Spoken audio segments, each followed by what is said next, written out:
President Joe Biden has arrived in Europe ahead of next week's key UN climate summit, with his signature climate policy yet to pass through the U.S. Congress. The president's $1.75 trillion, £1.2 trillion, Build Back Better social welfare package includes more than $500 billion of spending on green policy. Before leaving Washington, Mr. Biden described the measures as his, but differences among Democrats mean it is unlikely to pass before the summit.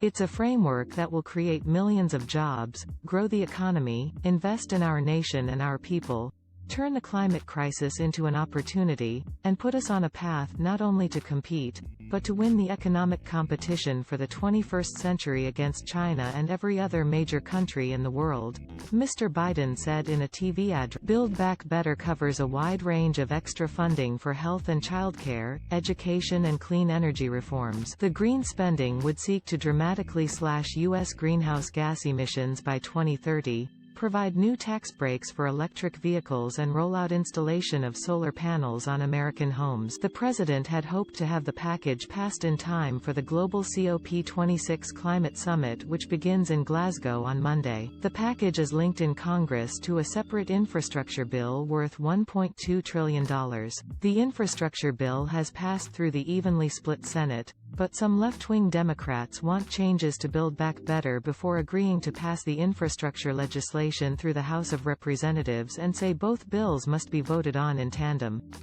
Mr. Biden's fellow Democrats abandoned plans. Mr. Biden implored Democrats during a closed-door meeting on Capitol Hill to support his legislative plans, saying he wanted to prove that U.S. democracy still worked. House of Representatives Speaker Nancy Pelosi called on rank-and-file Democrats not to embarrass Mr. Biden by revolting. Left-wing Senator Bernie Sanders said Build Back Better was probably the most consequential bill since the 1960s, but added that there were some major gaps. The left of the party is unhappy because the plan does not include paid family leave, free community college, a large healthcare expansion, a tax on billionaires or lower prescription drugs. Read more about the COP26 summit here. The original price tag for the proposal was $3.5 trillion.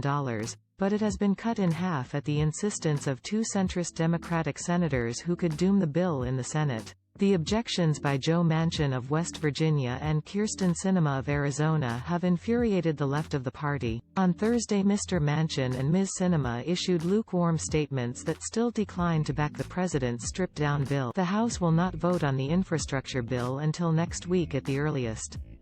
Mr. Biden is due back in Washington on Wednesday. White House Press Secretary Jen Psaki said Mr. Biden can still try legislative arm twisting by phone from COP26 as the second summit President Biden will attend in Europe. He arrived in Rome early on Friday for a weekend summit of the G20 major economies where plans for a global minimum tax will be. America's second Catholic president will also meet Pope Francis at the Vatican.